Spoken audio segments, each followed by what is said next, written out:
Salut et bienvenue, c'est moi, Irlanda.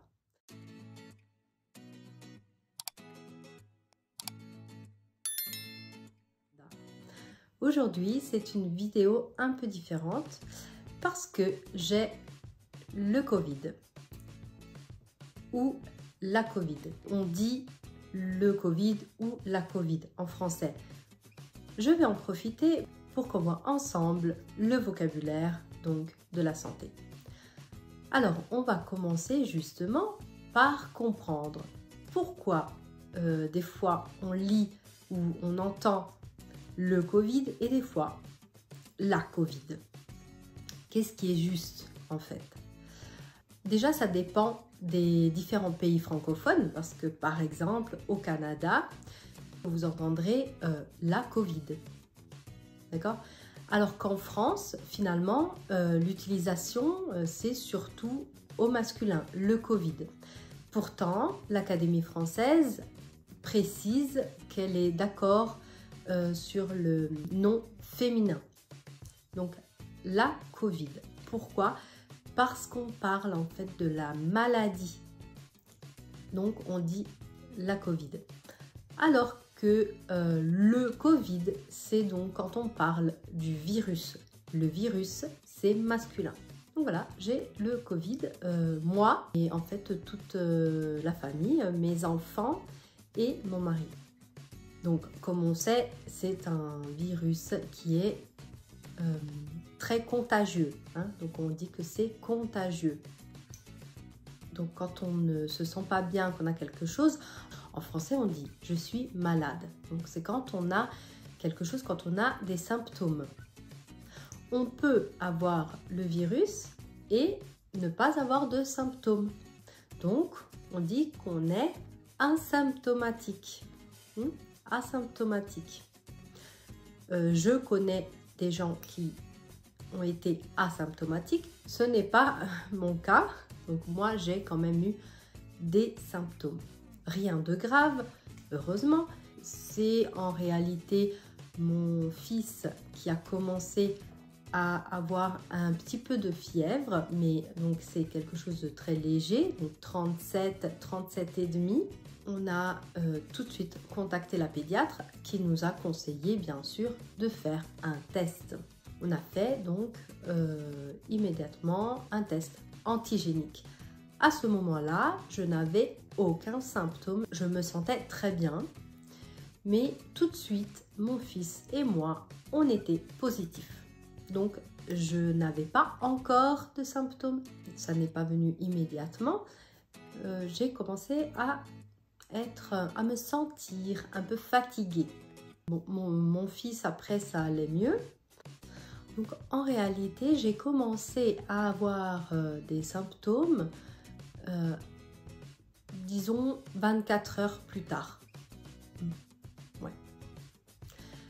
J'avais de la fatigue, c'était le soir, donc je me suis simplement dit que j'allais dormir. Voilà. Donc, bon, je n'ai pas très bien dormi.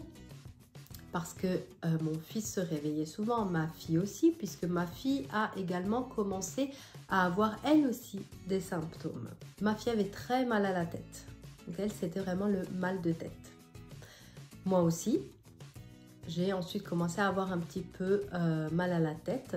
Le lendemain, quand je me suis réveillée, j'étais pas trop bien, j'avais la tête lourde et cette fatigue encore.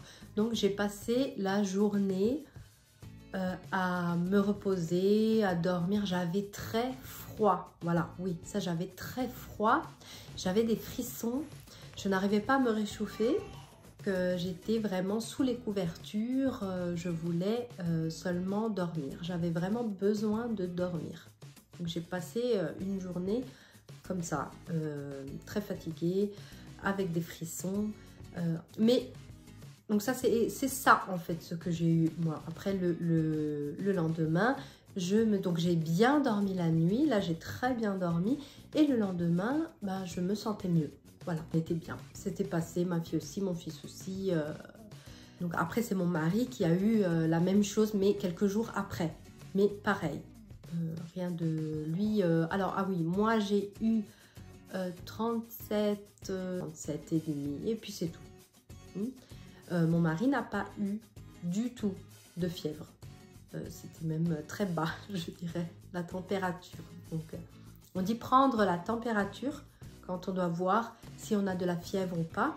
Avec le thermomètre, on prend la température. Donc, on regarde si on a de la température ou pas. Donc, en fait, il a juste fallu quelques jours pour qu'on se reprenne un petit peu, pour que la fatigue passe, hein. C'était surtout ça, en fait, c'était la fatigue.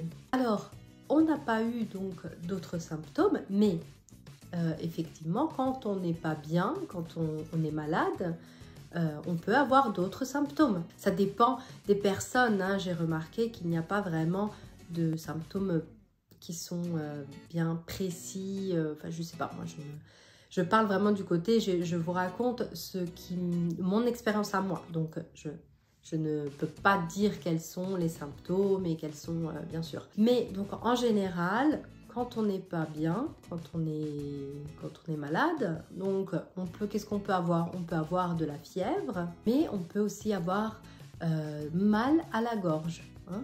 Donc, la gorge, on a mal à la gorge. On peut avoir de la toux. On peut avoir de la toux, on va tousser, on va avoir de la toux. Ou alors éternuer.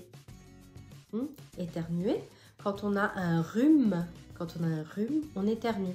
Qu'est-ce qu'on peut avoir d'autre? Ah oui, par exemple, donc quand on n'est pas bien et qu'on a le corps comme ça, on dit qu'on a des courbatures.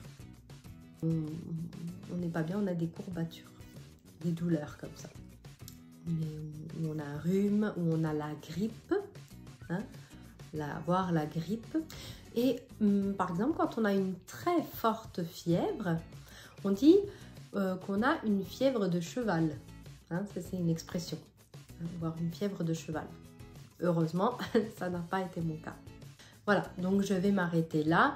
C'était donc simplement pour parler des différents symptômes qu'on peut avoir, parce que c'est un vocabulaire dont on a besoin, tout le monde, puisque tout le monde peut avoir une grippe, un rhume, donc à part le virus du Covid, mais en général, on peut ne pas se sentir bien et donc il faut savoir s'exprimer. Et bien sûr, quand on n'est pas bien, quand on est malade, ce qu'il faut faire, c'est appeler un docteur, appeler un médecin.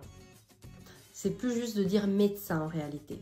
Voilà, on appelle le médecin et c'est lui qui nous dit ce qu'on doit faire et il nous prescrit des médicaments, hein, si on en a besoin.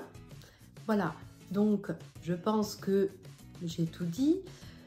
Bien sûr, si vous avez des questions, vous pouvez les poser dans les commentaires. Je vous rassure, donc tout va bien, on va tous bien maintenant. On est juste en train d'attendre que les jours de la quarantaine se passent, puisqu'il y a une quarantaine à respecter. Donc on attend de pouvoir refaire un test en espérant qu'il sera négatif, bien sûr, et de pouvoir sortir. Donc, j'espère que c'était clair, que ça vous a aidé. Surtout, je vous souhaite vraiment une bonne santé, parce que c'est ce qu'il y a de plus important, donc de prendre soin de vous. Il y a une expression qui dit avoir une santé de fer, c'est-à-dire une santé excellente, une excellente santé, une très bonne santé. Et bien sûr, c'est ce que je vous souhaite à vous tous. Donc j'espère que vous n'aurez pas besoin d'utiliser ce vocabulaire, mais c'est quelque chose qu'il faut quand même savoir.